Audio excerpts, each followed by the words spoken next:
네, 여러분 안녕하십니까? 오늘 여러분들하고 같이 이 동영상을 통해서 공부할 내용은 국회의 입법 부분이 되겠습니다. 그 전에 여러분들 국회, 행정부, 법원 이렇게 해서 삼권 분립 체계를 배웠었고요. 이런 그 중에서도 국회의 가장 중요한 내용들을 지위, 구성, 운영 내용들을 앞서서 배웠습니다. 뿐만 아니라 행정부에서도 구성이라든지 그리고 대통령의 권한에 관한 내용들을 배웠었죠.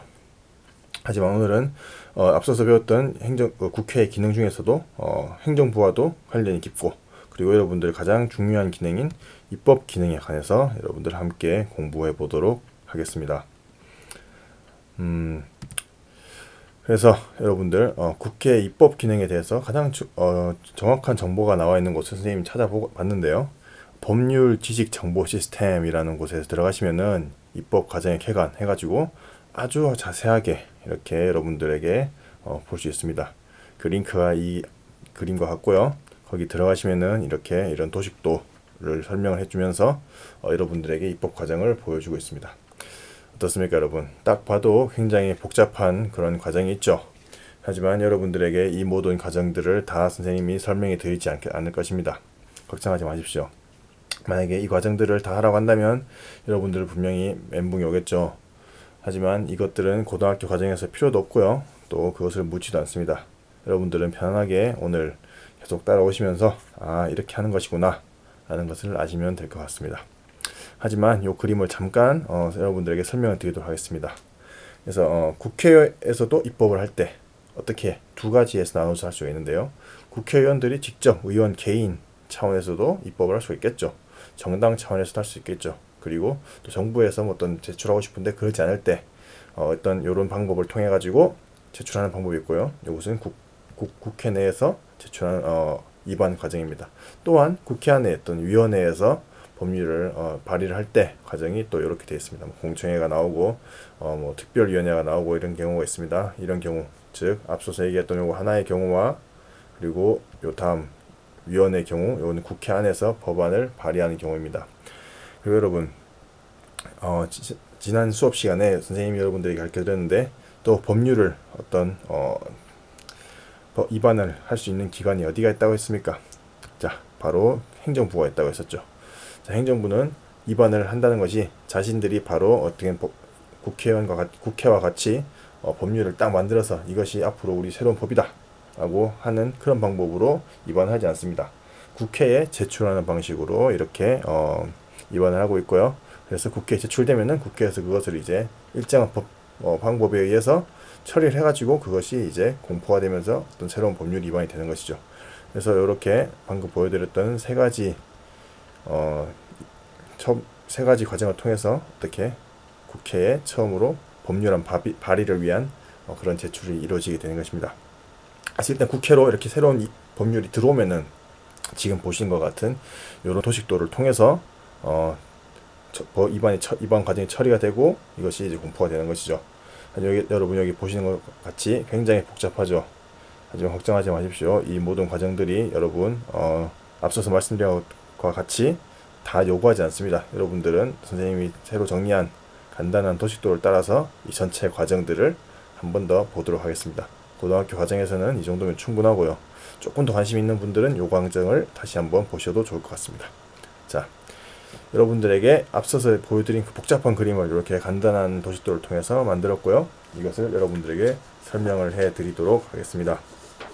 자, 국회에서 먼저 국회의원 10인 이상이 국회의 새로운 법률을 발의를 할 수 있습니다. 그리고 행정부에서는 이렇게 제출을 통해서 국회에 새로운 법률안을 제안을 할 수가 있겠죠. 이때 어떻게 제안하느냐? 여러분 국회의원 10인 이상 그리고 정부에서 법률을 딱 만들어서 이것을 가지고 바로 국회 건물에 딱 가느냐? 그렇지 않겠죠. 국회의장에게 가서 이것을 발의 혹은 제출을 하게 되는 것입니다.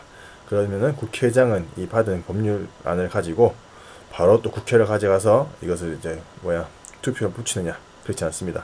어떤 소정의 과정을 거치게 되겠죠. 법률안이 맞는지 또는 이것이 형식이 맞는지 그런 과정을 거치게 되겠죠. 그리고 이게 정확하고 정말 필요한 것인지 그런 과정을 거치게 됩니다. 이때 여러분들이 앞서서 배웠던 소관 상임위라는 것이 나옵니다. 국회의장은 이런 받은 법률안을 가지고 소관 상임위원회에다가 이 법률안을 배부를 하게 되는 것이죠. 그러면은 그 담당, 그리고 즉 국회 안에서 어떤 전문적인 지식을 가진 국회의원들이 모인 그런 집단 상임위 안에서 그 법률안을 검토를 하게 되고요. 그 검토한 법률을 이제 본의회에 상정하게 되는 것이죠. 하지만 이 상정하는 과정에서도 또 한 번 거치는 기관이 있습니다. 이것도 바로 법제사법위원회라는 어떤 기관이 됩니다. 법제사법위원회 이렇게 말하니까 굉장히 복잡하고 또 새로운 기관이 있구나 라고 여러분들 생각하실 수 있을 텐데, 사실 그렇지 않고요. 법제사법위원회도 하나의 상임위원회 중에 하나입니다. 그래서 법제사법위원회에서 체계자구심사를 통해서 어떤 심사를 거치고 그 다음에 본의회에 상정하게 되는 것이죠. 여러분들 이 체계자구심사 그리고 법사위, 굉장히 어려운 말 같은데 그렇지 않고요. 체계심사라는 것은 법률안의 내용의 어떤 위헌 여부라든지 혹은 또 관련 법률안의 그런 저촉, 그리고 다른 법률과 충돌하는 그런 부분들에 대한 그런 체계를 심사하는 것이 바로 체계가 되는 것이고요. 자구라는 것은 그 자체 내에서 법률의 정확성, 그리고 통일성, 적합성, 그리고 용어와 같은 그런 부분들을 바로 심사하는 것이 체계자구심사가 되겠습니다. 자, 여러분들 보기 좋으라고 이렇게 보시면은 법제사법위원회가 바로 여기에 있습니다. 그래서 이 법제사법위원회는 여러분들 어떤 사람들이 모여 있겠습니까? 어떤 전문성을 가지기 위해서 어떤 법관 출신들의 국회의원들이 법제사법위원회에 모이게 되겠죠. 판사라든지 검사라든지 혹은 또 변호사라든지 이런 분들이 모여서 활동하게 되는 것입니다. 그리고 예를 들어서 어떤 법률안이 있을 때, 예를 들어서 슬프지만 최근에 있었던 세월호 사고와 같은 그런 안전에 관련된 문제를 국회에서 법률을 발의를 했을 때 어디서 하겠습니까? 바로 이 안전행정위원회 같은 곳에서 어떻게 수정을 한다든지 그런 방법을 통해서 바로 본의회로 상정을 하게 되는 것이죠. 자, 이렇게 본의회로 상정이 되면은 의회 내에서 300석의 의회 내에서 투표를 하게 됩니다. 정족수의 일반 정족수를 충족시켰을 때는 이것이 통과가 되게 되는 것이죠. 일반 정족수는 바로 제적수의 가반, 출석의원의 가반이 찬성했을 때 어떻게 이 위반이 되게 되는 것입니다. 이때 이제 일반 정족수를 충족시킨 법률은 어떻게 되겠습니까?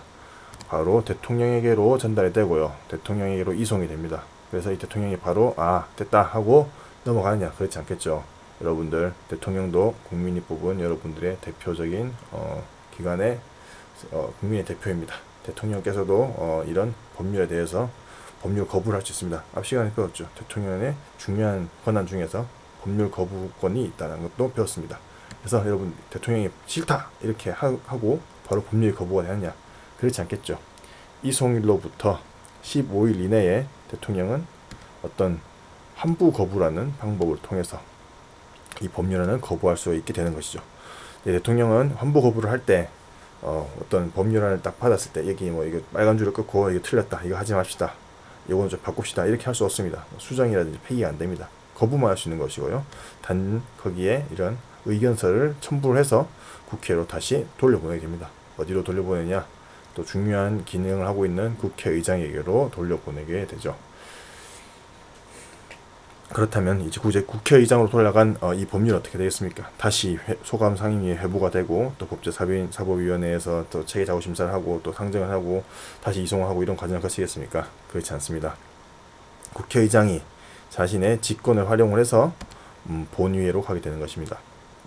여러분, 소감 상임위나 이런 법사위에서 법률을 처리하는 것은 상당히 오랜 시간이 걸립니다. 소감 상임위 안에서도 여야가 갈려있고 또 국회의원들이 여러 명이 있겠죠. 의견들이 다양할 수 있기 때문에 그런 의견들을 조율하는 시간도 필요하고요. 또 체계 자구심사를 하는 과정도 굉장히 복잡하겠죠. 많은 문서를 검토를 해야 되고 또 자구심사를 하기 위해서는 어떤 체계라든지 이런 틀을 맞추는 그런 과정들이 필요합니다. 그래서 이런 과정들을 어느 정도 바로 통과를 시키기 위해서 이미 이런 과정들이 어느 정도 거쳐졌겠다, 이런 판단을 국회의장이 하고 자신의 직권을 활용을 해서 상정을 하게 되는 것입니다. 이것이 바로 여러분들 직권 상정이 되겠습니다. 이렇게 직권 상정이 된 본위에 직권 상정이 된 위반은 어떻게 되겠습니까, 여러분? 다시 한 번 더 정족수를 채워서 이송이 돼야 되겠죠. 즉 국회 안에서 통과가 돼야 됩니다. 근데 이때는 특별 정족수라는 것을 적용을 하게 됩니다. 한번 대통령에게 환부 거부가 되었기 때문에 정말로 이것이 필요한 것인가 아닌가에 대해서 조금 더 무거운 비중의 특별 정족수를 만족시켜야 된다는 것이죠. 그래서 이 특별 정족수 어떻게 하느냐? 제적수의 과반 일단 출석을 해야 되고, 그리고 그 출석위원회 3분의 2 이상이 찬성을 해야 이것이 바로 통과가 되는 것이죠. 자, 이렇게 통과가 된 법률은 최종적으로 다시 대통령에게 이송이 됩니다. 그럼 이 대통령이 두 번째로 어떻게 앞서서 환부 거부한 그런 법률안을 다시 받았는데 싫다 할 수 있겠습니까? 바로 여기서는 대통령은 다시 환부 거부할 수 없고요. 바로 이렇게 공포를 하게 됩니다. 국민의 대표인 의회의 3분의 2 이상의 특별 정족수를 만족시킨 법률은 대통령은 그냥 공포를 하게 되어 있습니다. 그리고 이것은 바로 관보에 공포를 합니다. 여러분, 뉴스에 많은 법률안들이 새로 나왔다라고 많지만, 하지만 모든 법률안이 나오지 않겠죠. 굉장히 중요한 법률안들은 여러분들 언론에서 볼 수 있겠지만은 여러 가지 작은 그리고 여러분들을 삶에 그렇게 큰 영향을 미치지 않은 법률안들은 관보에 공포가 되고, 그리고 공포가 된 지 20일 이후에 효력이 발생하게 됩니다. 자, 여러분, 여기서 이 그림을 잠깐 다시 한번 보시죠. 여러분이 회색 그림만 따라서 가시면은 바로 공포가 되는 경우가 있고요. 또 회색 거부가 아니고 이 파란색 라인이 있죠. 이것이 바로 환부 거부를 통했을 때 직권 상정을 통해서 특별 제적수 그리고 출석위원회 3분의 1을 만족시켰을 때 공포가 된다. 이렇게 두 가지 길이 있다라는 것을 여러분들 아시면 될 것 같습니다. 오늘 여러분들 이렇게 같이 법률 재개정 절차를 살펴보았습니다. 여러분 이렇게 그 그림만 보시고 생각하시면은 그렇게 어렵지 않습니다. 이 정도 내용만 여러분들 알고 계시면 충분히 공부하시는데 부족함이 없으리라고 생각이 듭니다. 네, 여러분 오늘은 여기까지 하도록 하겠습니다.